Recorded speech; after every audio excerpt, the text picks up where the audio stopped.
nhưng mà ông không cho nó về được nữa. Gửi nó đâu được? Không gửi nó đâu được bây giờ? Em có thể linh động cho bác qua trong sẽ bị chặn lại.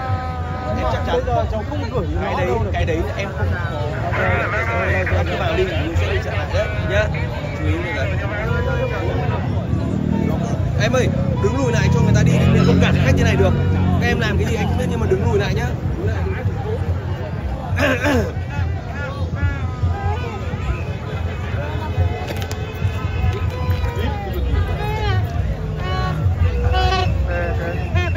How do you feel today? I'm very happy. I hope we win. chọn score. Cái gì score?